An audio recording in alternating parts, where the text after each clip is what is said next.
Енді бүгінгі өтетін тақырыбымыз ATR. ATR деп тұрған не? Қандай мағынаны білдіреді, иә? ATR деп тұрған, мысал үшін, біз анализді бастаған кезде бірінші дневной таймфрейм арқылы бастаймыз. Дневной таймфрейм арқылы бастаймыз. Енді осы таймфреймдағы графиктерге қарап отырсақ, біз білеміз, иә, әр свечаның түрі әртүрлі. Әр свечка барлығы бірдей емес. Біреу қатты құлап кеткен, біреу қысылып құлаған, біреу қатты өсіп кеткен. Вот. Енді қараңыздар, ATR деп тұрған ол сол бір күндегі бағаның бір күндегі жүретін волатильності. Яғни баға беталдыдан беталды бір күні қатты бүйтіп өсіп кете салады, екінші күні мынандай ғана өседі, үшінші күні средний өседі, төртінші күні, допустим, вообще мынадан да үлкен ақ өсіп кетеді да. Олай болмау керек. Бағаның бір средний өзінің жүріп за определенный период жүріп бере алатын өзінің орта шамасы болады. Бір күндегі, яғни сіздер былай түсінесіздер, бір күндегі бағаның сізге жүріп бере алатын шамасын көресіздер. Енді ATR-ды қалай қараймыз, қалай санаймыз? Мысал үшін, мен ATR-ды не үшін санаймын? Мен бүгін анализға отырған кезде маркеттен, яғни рыноктан бүгінгі күні маған баға қаншалықты өссе өсіп бере алады, либо құласа қаншалықты құлап бере алады деген сұраққа жауап алу үшін мен бірінші анализға отырғаннан кейін самый первый момент, что я буду делать, это я должна вычислить ATR. ATR помогает, да, бізге баға в какую сторону баратынын айтпайды. Қай жаққа өседі ма, құлайды ма, оны айтпайды бізге. Ол бізге бар жоқ айтатыны, насколько сильные колебания происходят, насколько сильно біз өсе аламыз, какой у меня потенциал есть бүгінгі күнгіге бағаның жүріп бере алатынына. Вот соны біз ATR арқылы санаймыз. Енді допустим, мына күндері баға слишком өзінің ATR-ын орындап жатқан жоқ. ATR дегенді қалай қараймыз? Допустим, міне бізде хай бағасы тұр, міне лоу бағасы тұр, иә? Tesla жалпы өте жақсы қозғалатын компания. Сол үшін де осы біз стабильно осы Tesla-мен ғана торговля жасап жүрміз. Допустим, мына свечканың хай бағасы, мына жерден қарайсыздар. Бұның хай бағасы 304.5.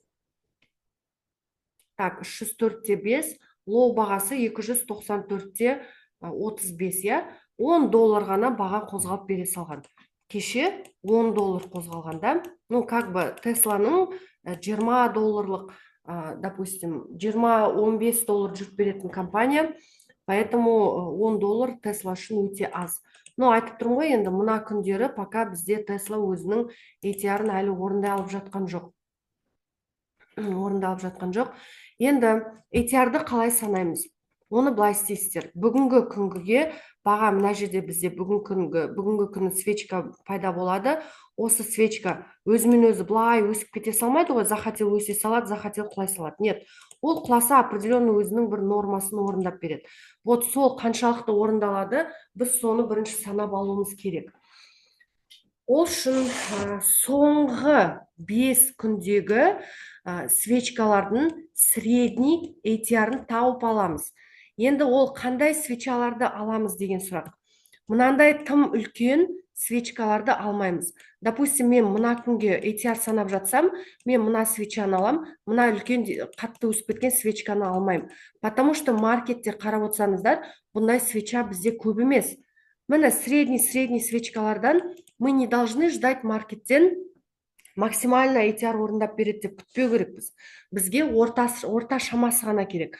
Допустим, $10 кеше қозғалып берді ма, маған соның ішіндегі $3 ғана керек. $3 движениясы ғана керек, чтобы мен өзімнің профитімді алып шығу үшін. Енді қараңыздар. Соңғы 5 күндікін аламыз. Мынандай тым қатты кішкентай свечаларды алмайсыздар. Маркет не всегда бізде қатты қысылып қалады, мынандай көріп тұрмыз да. Вот, ондай күндерді алмайсыздар. Даже мына күнді де алмаймыз. Біз аламыз кешегі күнді, мына күнді алуға болады. мына күнді алуға болады. Так, вот эти 3 дня, вот этот можно взять. 1 күн, 2 күн, 3 күн, 4 күн. И 5-ші күн, ну, можно вот это взять. Не істейміз? Алғанда қандай не істеу керек? Бірінші кешегі күннің хай бағасынан лоу бағасына азайтып тастаймыз. Ол бізге 10-нан 15-ті берді, да? 10,15. Хай бағадан лоу бағаны азайтамыз. Келесі мына күндікін аламыз. Мына күнді мы пропустили, қатты кішкентай свечка. Мына күнді пропустили. Енді мына күнді қараймыз. Хай бағасы бізде 316,83, 316,83 азайтамыз 303,82. Так, 13,100. Қосамыз 13,100. Дальше идем. Мынау кетті бізде. Бірінші күн, екінші күн, үшінші күндікін қараймыз. Хай бағасынан 305,89-дан азайтып тастаймыз 293,21. Тең бізде 12,68. Қосамыз 12,168. Дальше идем четвертый день. Первый, второй, третий кетті, четвертый день. Вот эту свечку выделяем. Хай бағадан қайтадан лоу бағаны азайтып тастаймыз 329,34. Мен үстіңгі сол жағынан қарап жатым бағаны. Хай бағасы азайтамыз лоу бағасынан 317,50. Тең бізде болады 11,184. Міне көріп тұрмыз, баға стабильно өзінің орташа ATR-ын орындап жатыр екен. Так, самый пятый день бізде мынаны аламыз. Хай бағасы 343, 343-тен азайтамыз. Лоу бағасы 320,40, 320,40. Тең болады 22,6. 22,6. Енді не істейміз? Осы 5 күннің барлығын біз бір-біріне қосып шығамыз. Так, 10,115 қосамыз 13,01, қосамыз 12,168, қосамыз 11,184, қосамыз 22,6. Тең болады 70,128.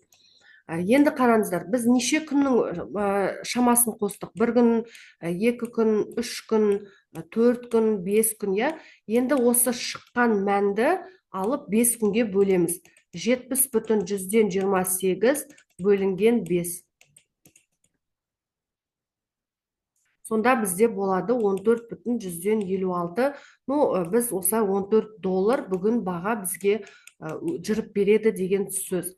$14 жаттап алдық, я? Енді қараймыз, ол бізге қалай жүріп береді? Допустим, дневной таймфреймда это просто свеча.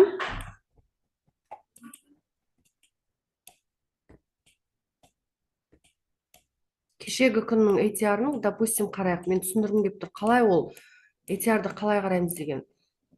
Міне, не көріп тұрмыз? Самый высокий, мынау маркет уақыты ғой бізде, маркет уақыты міне тұр бізде. Маркет ашылды, маркет жабылды, и осы аралықта маркет уақыты бізде міне. Мынау бізде маркет уақыты. Одан кейін бізде қандай уақыт бар тағыда? Түнгі уақыт, бұл уже автомаркет уақыты. Мына жағымыз автомаркет уақыты. Мына жағымыз премаркет уақыты. Енді қараймыз. Маркет уақытында баға самый высокий мына жаққа дейін келіп кетті ғой, я? 304,05. Ал самая низкая ценасы 294,35. Міне көріп тұрмыз, я? 294,35. Давайте санайық. Осы 304,05-тен азайтып тастаймыз 294,135. Тең болады 9,7. 9,7, яғни кешегі күні не істеген Тесла 9,7 бізге доллар жүріп берген екен. Ол не зависит, допустим, $4 өсті, $3 құлады, $3 өсті, $2 құлады, $6 өсіп берді. Каждый ATR жүрісті бір-біріне қосып отырмайсыздар. ATR деп тұрған, міне, самый осы жаққа дейін өсіп берді, 294-ке дейін құлап берді, весь вот этот диапазон, это и означает у нас ATR. Допустим, енді біз кеше 9,7 доллар баға жүріп берген екен, бүйтіп өскен, бүйтіп құлаған. Енді бізге соның 3 доллар движениесі жеткілікті. Допустим, мен көріп тұрмын, менде кеше мына жерде зеркальный уровень болды. Баға егер де осы зеркальный бұзған кезде мен шортқа кірер едім. Допустим, где-то мына жерлерден кірдім делік. Мен мына жерден где-то кірсем сделкаға 299,77-ден 3 доллар движение деп тұрған 299,77, азайтамыз, 3 доллар движениені азайтасақ 296,77. Міне маған просто какой-то мына жер мен мына жердің ортасындағы 3 доллар движение, мынау расстояние, мен сделка ашсам, мен өзім білесіздер, үлкен штукпен ашам, 100 штукпен ашам, 150, 200 штукпен ашам. 200 штукпен баға құлап башқан кезде мен сделка ашсам, 3 доллар движение ұстап тұрмын ғой мына жерден, 3 доллар движение. Жалпы 9,7 доллар движениенің маған осы үшеуі ғана жеткілікті. Мен 200 штукпен сделка ашып тұрмын, 3 доллар движение ұстадым. Это маған прибыль береді, 600 долларды береді, Либо, допустим, баға бастапқы уақытта не істеді? Қысылып қалды.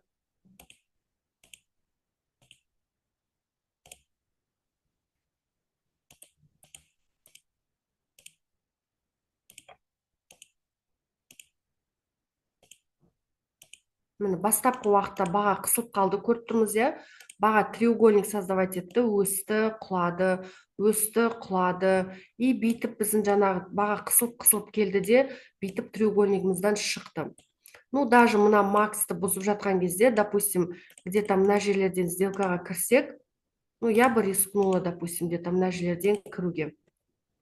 Мына жерде макс баға создавать етті, осы жерден поддержка өсіп кетіп башқан кезде 299,88 деген бағадан кірсем, 3 доллар движение, так, 299,88 қосылған 3, 302,82. Так, 302,82. Ой. Мына расстоянияның өзі, мына жердің өзі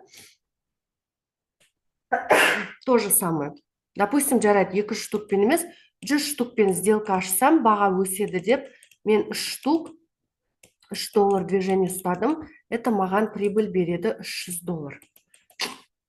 Вот, осылай біз ATR-ды санаймыз. Мы должны знать, сколько долларов в целом он нам сможет дать.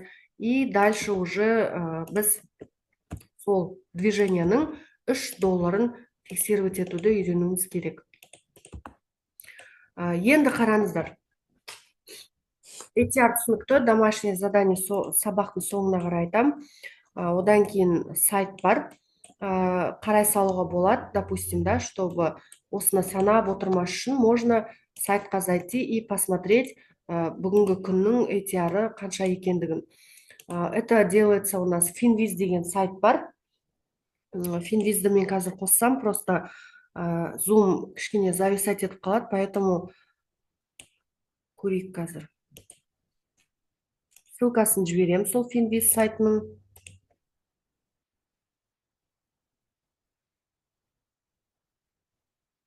Экран көрініп тұрса, чатқа плюс қойып кетіңіздер.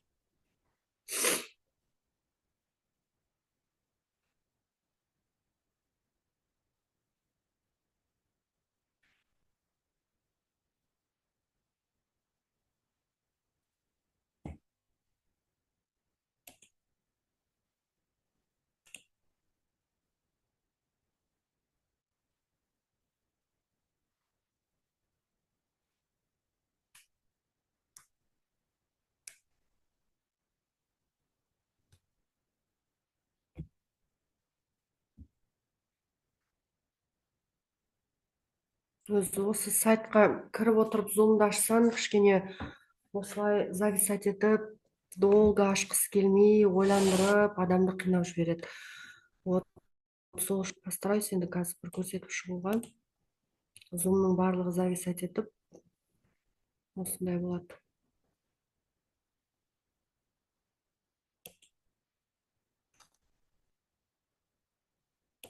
Мгм. Да, а сам если сайт открывать, это олай нетпейт нормально шығады. Ну, жарайды, давайте мен оны лучше готовый видеоурок қылып салам, потому что қазір босқа 10 минутымыз кетіп қалыппыз. Там ничего сложного, финвизға кіресіздер, сайтқа қандай компания керек соны таңдайсыздар. Допустим, Tesla компаниясымен жұмыс істеп жатсаңыздар, Tesla компаниясы деп таңдап аласыздар и аласыздар да ATR деген жердегі разделға ATR-ын қарай саласыздар. Даже мен қазір осылай нені алмай ақ көрейінші, ATR қанша болып тұрған.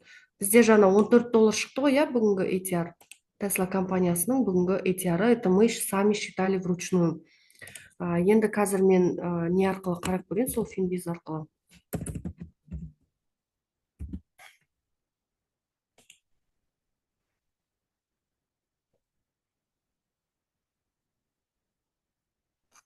Так, бүгінгі ATR-ы бізге нешені көрсетіп тұр?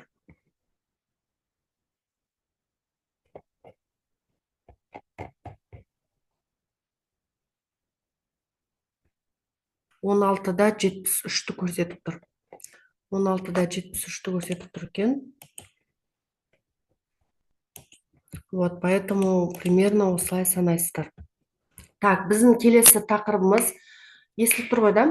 Экран көрініп тұр, даусым естіліп тұр. Жалғастыра берейік сабағымызды.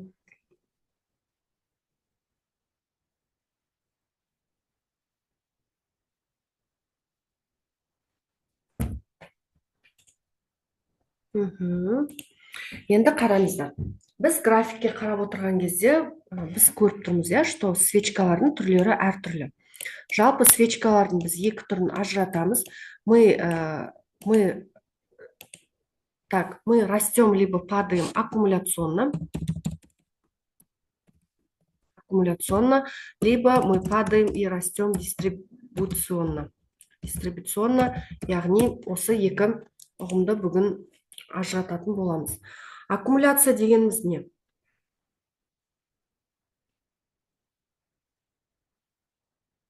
Қалай ажыратамыз екеуін? Аккумуляционные свечки, технический анализда осы терминдерді өте көп пайдаланамыз. Аккумуляционные свечки, дистрибуционные свечки деген ұғымдарды. Енді қараңыздар, аккумуляция дегеніміз баға асықпай аккумуляционно шағын свечкалармен жинақтап келіп асықпай қозғалуын айтады. Мысал үшін бізде мынандай не бар, иә? Так, қазір. Мынандай кішкентай свечкаларды біз аккумуляция дейміз. Аккумуляционно не істеді баға? Аккумуляционно жинақтап тұрды да импульспен өсіп кетті. Аккумуляционно жинақтап тұрдық да бір импульспен өсіріп алып келді. Аккумуляционно жинақтап құлатып келе жатты да бірден қатты құлатып бере салды. То же самое, аккумуляционно жинақтап тұрды да бірден дистрибуционно өсіп кетті. Көріп тұрмыз, иә? Аккумуляционно жинақтап тұрған свечкалар. Яғни аккумуляция дегеніміз баға шағын, мысал үшін мына жерлерде біз аккумуляционно өсіп келе жатырмыз, иә? Вот аккумуляционно асықпай жинақтап әдемі өстік. Ал дистрибуция, мынау то же самое, аккумуляционно құладық. Аккумуляционно жинақтап тұрып, допустим, мына жерде де аккумуляционно баға жинақтап тұрды да үлкен разрывпен атқылап бізді кэпаппен үстіге қарай лақтырып жіберді. Аккумуляционно деп тұрғанымыз свечаларымыздың денесі тым үлкені емес, яғни кішкентай свечалармен жинақтап асықпай отырып бағаның қозғалуы. Дистрибуционно қозғалу деп тұрғанымыз, когда баға дистрибуционно мынандай етіп қатты құлаған кезде, немесе дистрибуционно қатты өскен кезде, вот дистрибуционно біз қатты өсіп кеттік, вот дистрибуционно құладық, қатты дистрибуционно құладық, қатты дистрибуционно құладық, қатты дистрибуционно өстік, көріп тұрмыз, қатты өстік дистрибуционно, иә? Когда баға өзінің ATR-ын ATR деп тұрған біз айтып тұрмыз ғой, орта шамасы бағаның қозғала алатын. Ол өзінің ATR-ын 2, даже бывает кейде 3 есе қатты орындап тастаған кезде біз баға графикте ол мынандай үлкен свеча болып көрінеді бізге. Енді біз уже гэпті өттік. Гэп деп тұрғанымыз разрыв цены. Гэп жалпы графикте мықты уровендерді береді. Допустим, сіздер мынандай, мына жерде, допустим, бізде гэп бар, иә? Гэп апты көріп тұрмыз, иә? Болашақта баға, допустим, осы жерге бетіп келген кезде обязательно осы уровендерді бұза алмай, осы жақтан бір поддержка өсіп кетуі мүмкін, иә? Тура сол сияқты бізде тағда бір мықты уровендер бар. Ол қандай уровень деген сұрақ. Қандай уровень тағда мықты уровенді береді бізге? Сол гэп сияқты дистрибуционно өскен либо құлаған свечкаларымыздың максимумы, минимумы и соның ортасы өте мықты уровенді береді. Допустим, мына дистрибуционно құлаған күнімізді алайық, иә? Бұның ашылу бағасы 322,49, бұның жабылу бағасы өте мықты уровенді береді 284,70 и тура соның ортасы зеркальный уровень бізге өте мықты уровенді береді. Пока зеркальный уровенді тапқан кезде, түсініп тұрсыздар ғой, иә?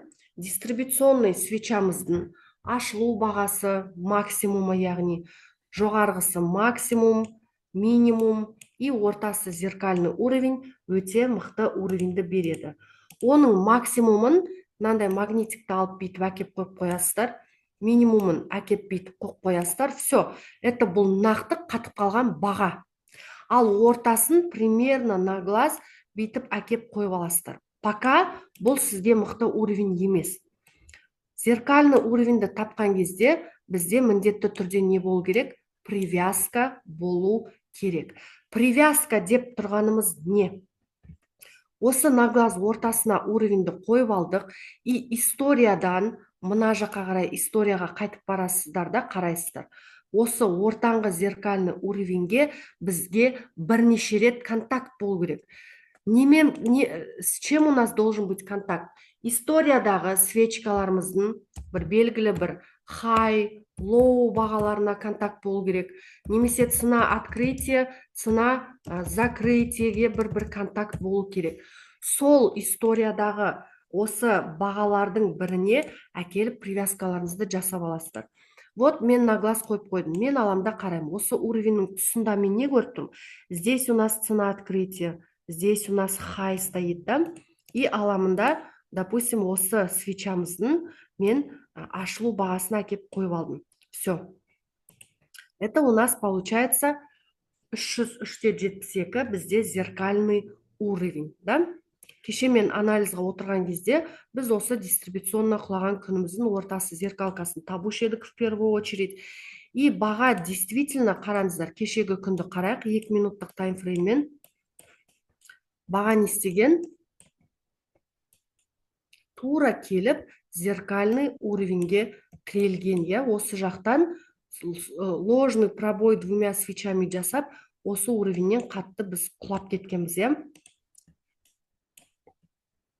Привязка дегеніміз осы. Мынаның фитиліне жасап қойдық, мынаның цена открытиясына жасадық, тағы да қараймыз. Историяда не бар екен бұл жерде? Так.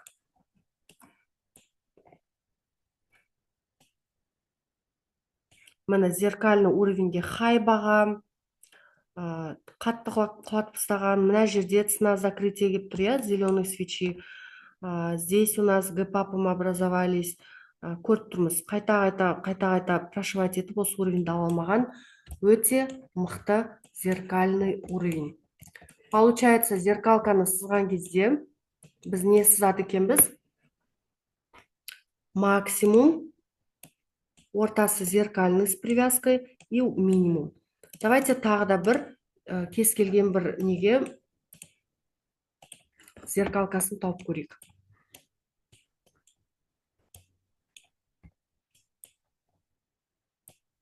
Допустим, мынау үлкен зеленый свечаны көріп тұрмыз ғой, да?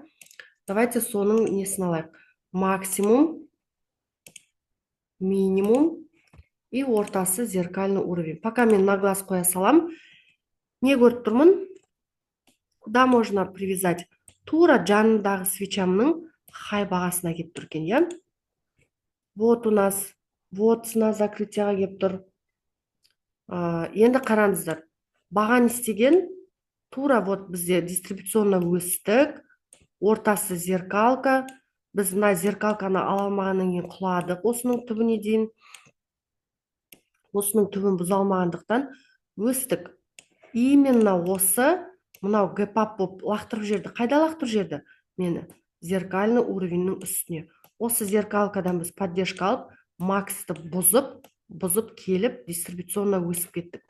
Ал мынау дистрибуционно өскеннің ортасы зеркалкаға қандай привязка жасаймыз?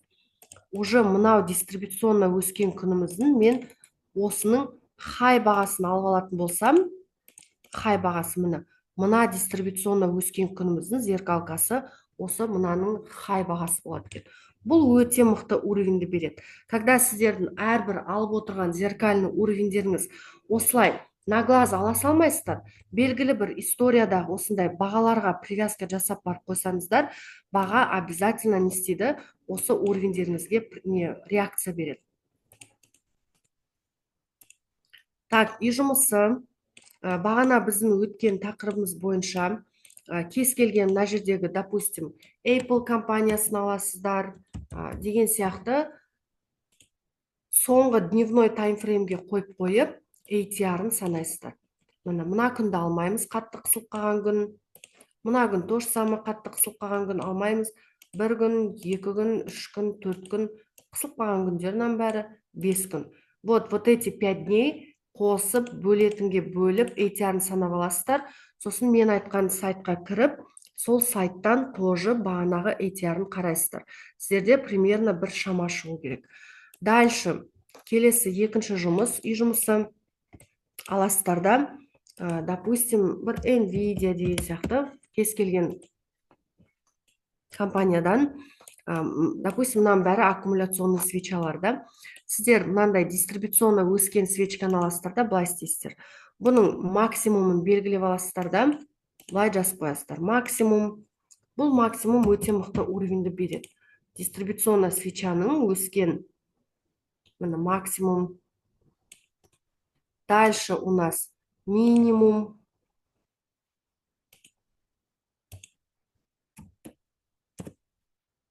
Минимум, да, вот этой свечи. И ортасы зеркальный уровень. То же самое на уровеньді бүйтіп қойып аласыздар, қарайсыздар. Мынау баға құлап кеп мына жерден жабылды ғой, да? Осы свечаның мен цена закрытиясына кеп привязкамды қойып қоямын. Енді былай қарасаңыздар, я привязку сделала мынау неге? Минимумға. Баға бүйтіп құлап келіп, осы жерден поддержка разворот кеткен ғой, я? Это очень такой мықты экстремум. Мына жері өте мықты экстремум. Осы жерге привязка жасап алдым. Мына жерлерде баға поддержка алып тұрды да, гэпдаунмен осы мына уровеньнің астына лақтырып жерген. Одан кейін баға поддержка алып, бүйтіп өсіп барып, қай жерден жабылған? Зеркалканың үстінен жабылған. Поэтому біз максқа дейін барып келдік. Максты ала алмадық. Бізді мынау зеркалканың астына қарай құлап тастады. Все, біз құлаймыз. Мына табанға дейін құлаймыз, минимумға дейін. Көріп тұрсыздар, иә? Осы мынау коробканың ішінде, мына макс пен мына минимумның ішінде біз неше күн бойы жүріп қалдық да? Дневной таймфреймда тұрғандықтан 1 күн, 2 күн, 3 күн, 4 күн, 5 күн, 6 күн, 7 күн, 8 күн, 9 күн, 10, 11, 12, 13, 14, 15, 16, 17, 18. Только на 19-й день мы выбрались из вот этой коробки. Уже келесі дистрибуционныйдың ішіне кіріп алдық, көріп тұрсыздар, иә? Вот осылай домашкаларыңызды көрсетесіздер. Былай жазасыздар. Вот привязка. Мен уже түсінем қай жерге привязка жасағаныңызды.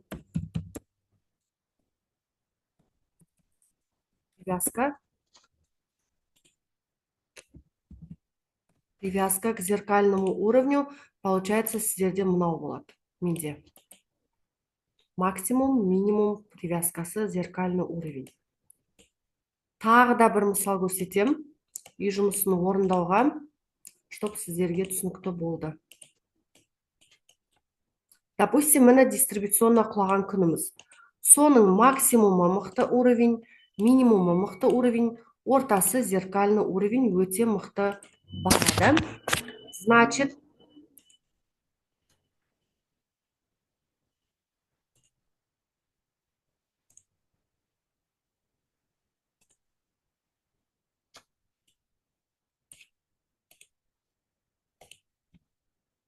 осының ортасына маған привязка табу керек.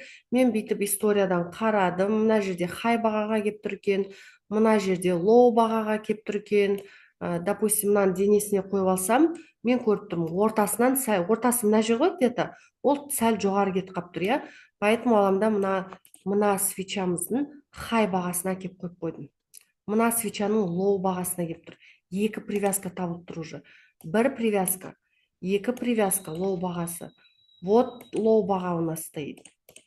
Можно даже в историю вот так пройтись. Вот лоу бага.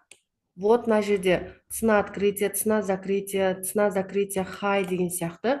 Осылай бірнеше контакт болған кезде ғана біз өте мықты привязка таба аламыз. Так, микрофондарыңызды қосып қойдым. Сұрақтарыңыз болса, сұрақтарыңызды қоя беріңіздер. Для чего нам нужен зеркальный уровень? Например, біз қазір өтіп кеткенді талдап жатырмыз ғой. Этот анализ нам получается, біз, например, вот анализ жасадық, да, премаркетта. Ол зеркальный уровеньге қарап біз не істейміз? Баға зеркальный уровеньнен, допустим, вот у нас макс стоит, вот зеркалка, вот минимум, да? Если мы будем находиться возле зеркального уровня, если мы пробьем вниз вот этот зеркальный уровень, значит, у нас будет потенциал падения до минимума. Допустим, когда мы делаем анализ, мы всегда делаем анализ по истории. Мы всегда смотрим левый ближний историяны. Иә.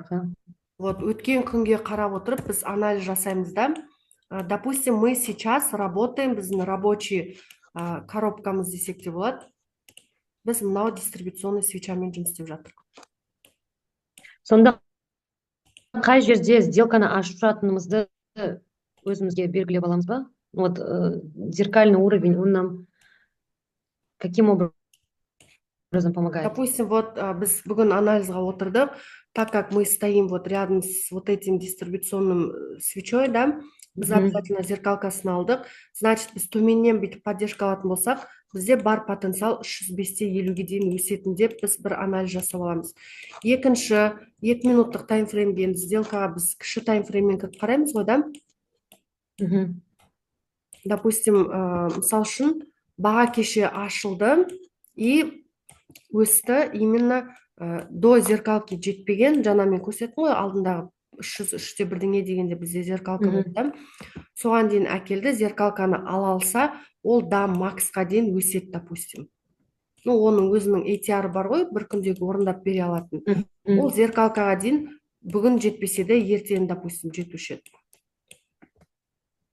Міне, жаңағы уровеньнің біз, жаңағы дистрибуционный максы, ортасы зеркалка и минимум, да? Біз минимумнан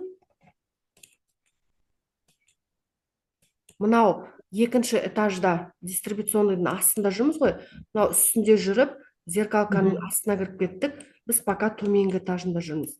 Қазір бүйтіп зеркалканы бүгін жоғарыға қарай бұзатын болсақ, біз асықпай мына жаққа дейін келеміз деген сөз. Сонда қай жерде сделканы ашу керек? Соны қалай біз? Әдемі ханым асығып жатсыз, точка входаға біз әлі жеткен жоқпыз. Маған осы зеркальный уровеньді қалай табамыз, привязка қалай жасаймыз, бүгінгі сіздердің міндеттеріңіз сол. Точка входа ол уже сабағы асықпаңыздар, аха. Қалай сделка ашамыз, 2 минуттық таймфреймге қалай подтверждение көреміз, стоп-лосты қайда қоямыз, тейк профитті қалай қоямыз, стоп-лосқа привязка қалай жасаймыз. Жаңа айттым, я, Фибоначчи деген инструмент бар, допустим, қай жаққа дейін өсе аламыз.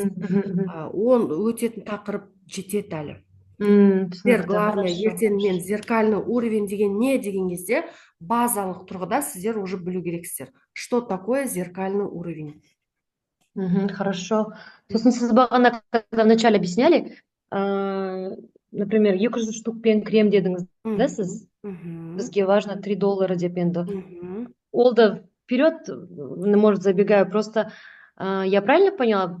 Цену мы, например, вот там примерно была 200 с чем-то цена, 290 долларов, да? Мгм. Қазір получается Тесланың бағасы 298-де жүр. Міне жүрген бағасы қазір. Бір акциясының бағасы 298. Бір Енді акциясының қараңыздар. бағасы. Ага, мен сіздің сұрағыңызды түсініп тұрмын, примерно, что вы хотите спросить.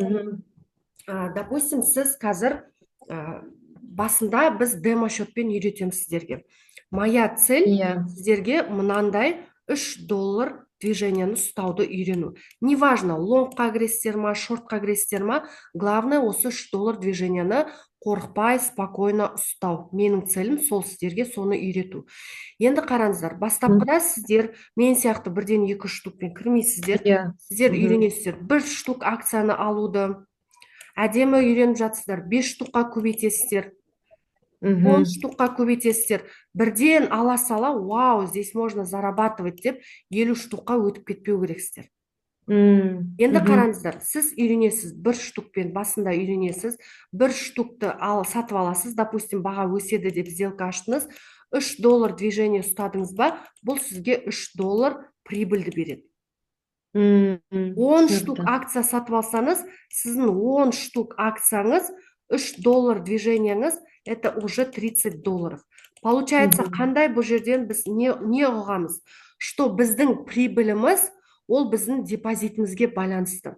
Сколько наш депозит позволяет купить, сколько штук позволяет купить у этой компании, столько и у вас будет прибыль. Но бұл жерде былай, қазір Тесланың бағасы $298. Бір штук акциясы 290, ну 300 дейікші енді округлять етіп, $300, да? Мен 10 штук акция алу үшін, это какой у меня должен быть депозит? Допустим, 10 штук акцияңыз $300 бір штугы. $3000 депозит. Какой-то бір 10 штукты алу үшін. Нет. Вот этот вот брокер, который Capital.com бар ғой, біздің телефонға жазып алатындарымыз. Там есть кредитное плечо. Допустим, сіз $100 депозитіңізді толтырып қойдыңыз да, $100 толтырып қойдыңыз. Он вам дает возможность сіздің мына ақшаңызды 20 есе плечомен акция алуға. Допустим, сіздің $100 депозитіңіз, это уже как будто біздің плечомен $2000 депозит. Ол сіздің счетыңызда $2000 болып тұрмайды. Сіздің счетыңызда өзіңіздің салып қойған $100 тұрады. Но просто сіз, когда акцияны сатып алатын кезде, там будет количество штук, которые вам дозволено алуға. Сол жерде, допустим, сізде $100 депозитпен баға 1 штук акциясы $300. Сіз ақшаңыз жетпейді. Дұрыс қой, да? Жетпейді. А тут уже $2000 депозитқа $300 бөлсек, вы уже можете взять 6 штук акций. Түсінді ма? Енді түсіндім, да. Все, рахмет. Все, жақсы, мен записьті өшіремін.